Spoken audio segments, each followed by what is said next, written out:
nia ko ran hote hun cha le damna min pele tu kan pathian hing fakin nam ro se amen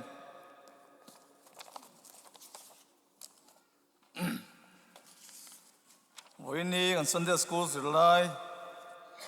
zirlai parukna ring tu le theile hausa tinia Bible chang Zakopa lekathon bungkhat chang kwa changa chang som pakhat thu ania Zakopa lekathon bungkhat chang kwa changa chang som pakhat kan mu chuan kan zabai no dingila kan cherro le don nia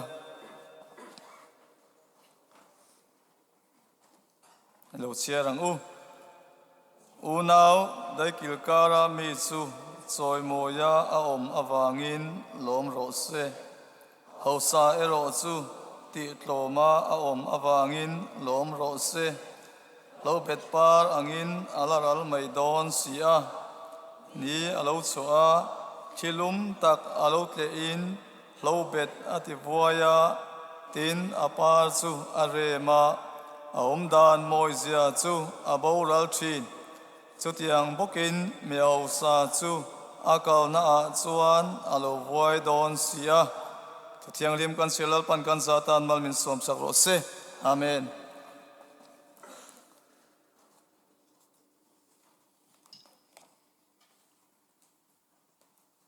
ole voin kan sirlai thupui ring tu re theile hausa tinia komin kan sirlai Zakopa lekathon a hian ring tu te kan ni tin nun nena engkung kai hi atam khop maya voine kan zirlai po hi chu tiang chu ani kan ni tin ko sak nun kong a hian miau sa an omangin mire thei kan oma sumle pai ate finale thiamna kong ate kan din mun in anglo le masula pathian thu atanga kan poimo na zone voine apo hian kan zirla hian men zir tira mi ring chu au sa emo are thei emo po ni se fiana le har san na atangin tharawa mal som na le din nge na amu thei ani ti hi voine kan zirla hian ako mu tum taka chu ania ring tu te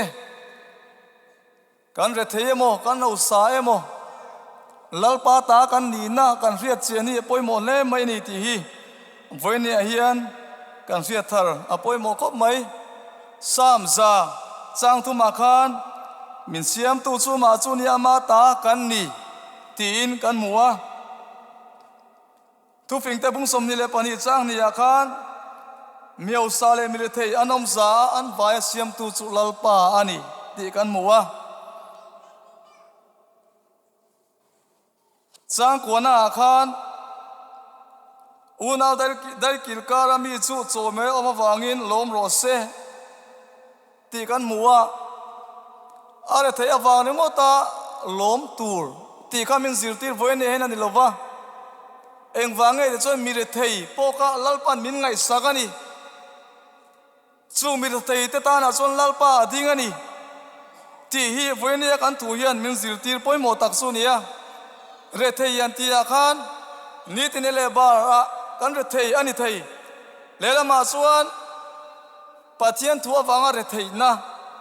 chanchin tha awanga tuar na po om thei ni suat ainga po chu ni sela voine kan zirlai na min zirtir atu poimo tak chu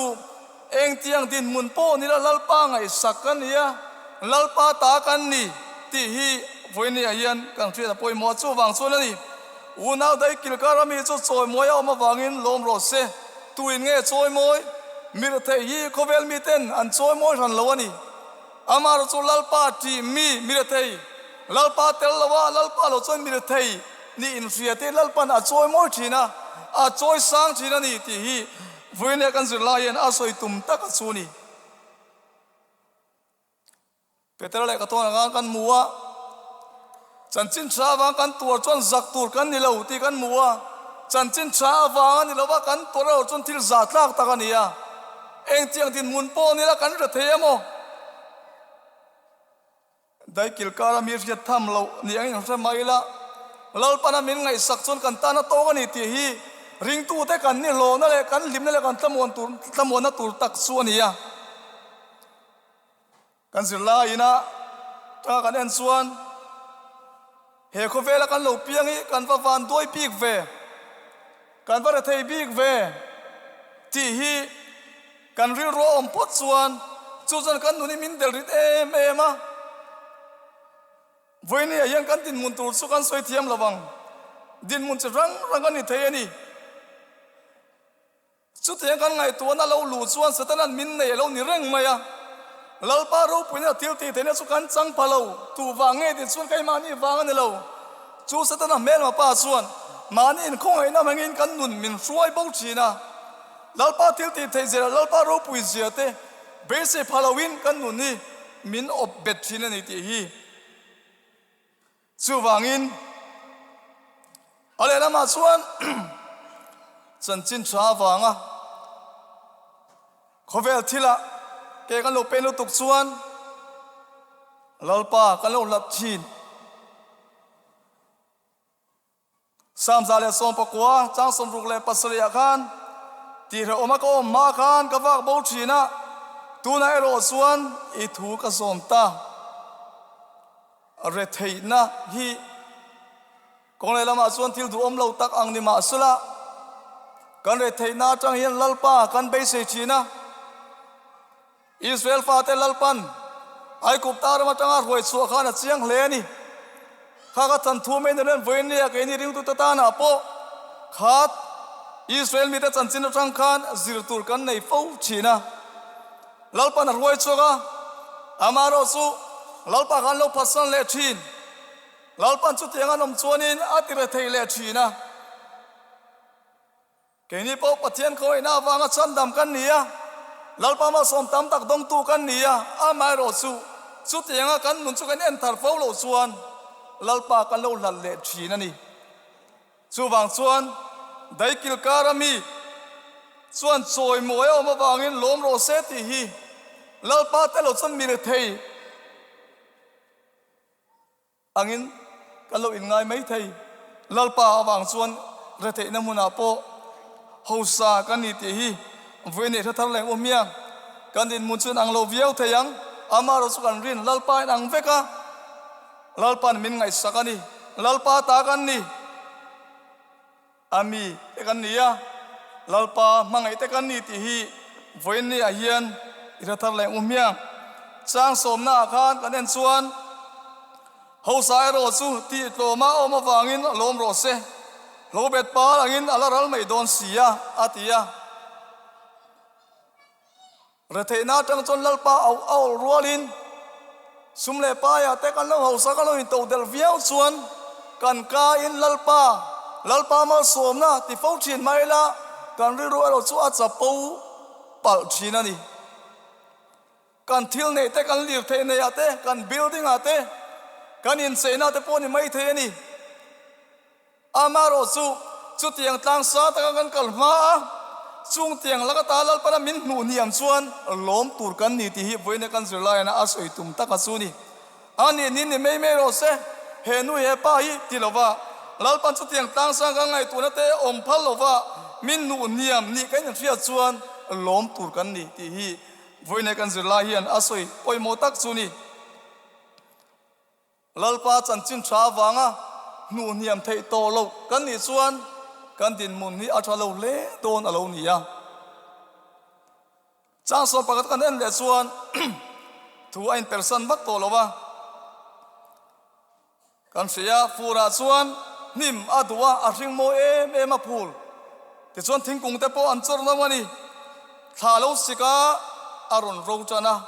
thala chuan nim ring om to manglawa ti chuan thingkung na te po a tri la ni chu tiang chu jing ni lo chu ka taya tale thinang hian he khovel kan cham chung chon lo ro pui le han lang mai la chung tiang ang lek chu kan ro pui na le kan moina ni khovel thilai chuan ti hi khereng turin voine kan zilai min fil ani kain sian non tir fo lo chuan ke ni re thei zok te ke ni ai din mun niam zok te hi a that siat vang te mo ti palol viau mai the ni rim takin tok vesela ti pal pol mai thei sun su kai ni ti tur ani ha lo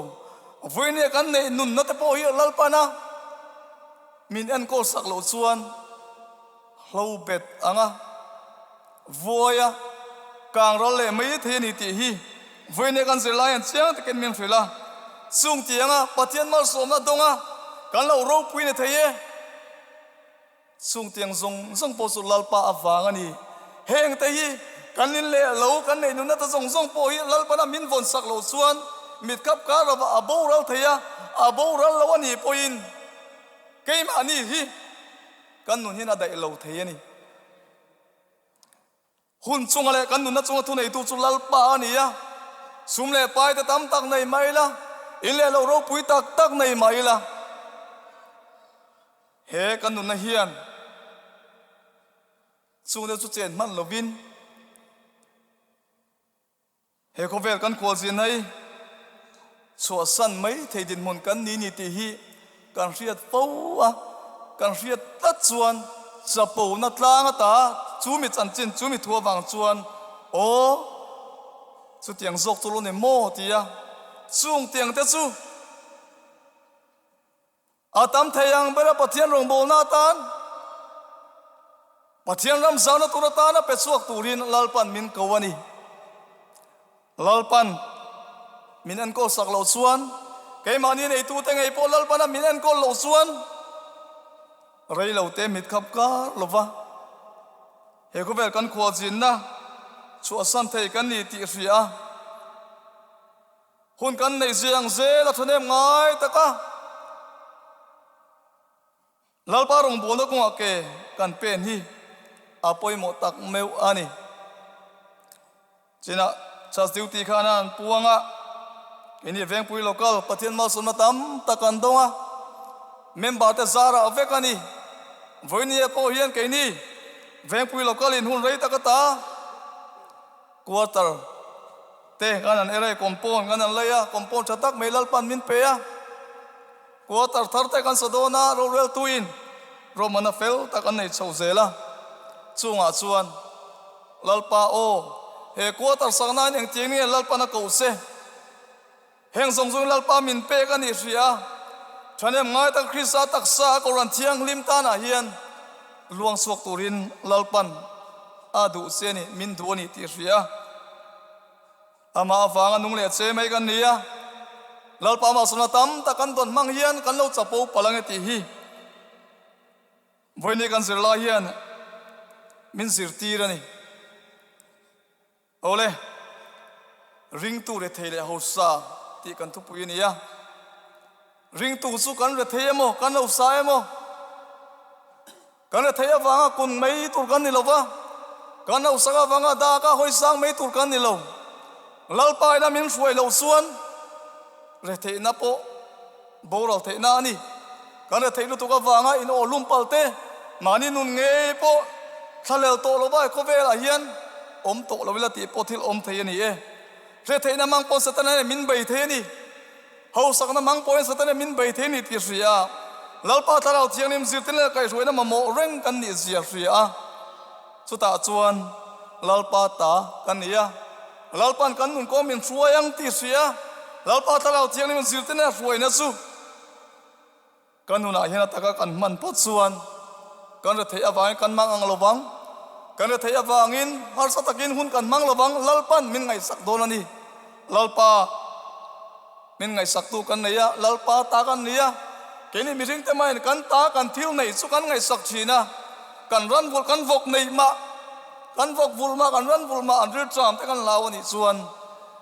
chu kan ran vul te ro pui zok chu kan nia lalpa ngain chu wangin kan re thei awanga mang ang tur room tur kan nilo min nei tu lalpa chuan kan thanu tur min tho sak fo to thina min tho sak le zel don ani ti hi ring tu ten kang thria thara ba poi mo tak em pathian mal suma tam ta kan donga voini hian ring tu da zinga keni veng pui local member a po a om thei pol kan om chumang amaro chu heng hi lalpan mi la thei zok te tran pui thei turen lalpan mal min so mani ti ria lalpa le ko ran ta rong bol na ko ate ke kan pen i lalpa du zong ania chan chin cha ma ta je bung som ni le panga khan lai kan sir lai bu hian sang ri fa dang ron soi jing akan kan muwa chang som tum le pasari tang som li kan en chuan chang som li akhan heng ka unau te ber ta singa mi pakhat chunga in ti hi in ti chu ka chunga ti in ni tin ala changang atia afuini a hian lalpa minga wang mi thei chan puite lalpa minga wang i pek te hi lalpa na chin siani sumi wana chuan lalpa in bor thale rin om ti in lalpa du sang le lalpa lom na o thetu ini don kan ni don ti hi afuini e sheila chu wangin keni ali suwa krista ring tu te pathian mangai fa te kan nia he ko vela hian kan chamchung hian mi te ne na kan din mun kan in te khen kan khai khen chuan lung ona tur omlem lo po ani mai thei e keni veng pui lo ka jing tong tai tu pui a hian ne tong comment sa ni som ni le paruka hian tong tai tu pui som ni le pakhat na ni ta kan member in le lo nei lo ten in an nei theina ti tong tai tu pui pakhat poi mo tak me ni ya tun kan ram din muna chuan sumdong mi te eng mo tak te ni lo phei chuan tahan anga mun ram man so tur chuan azatel azabi ni le to lo tu sang bi ni le to a har khop mai eng po ni se lalpa ta kan ya he ko vel chukan khwal sin na ram mania min nei tu lalpan min ngai tu ani min ngai sakni ti hi ring tu te kan tlamona tur tak chu ni e ti kha voini a hian anzilai tanga kanan zir thei kanan soi thei mi sela lalpan kan zatan malmin som sakro se amen amen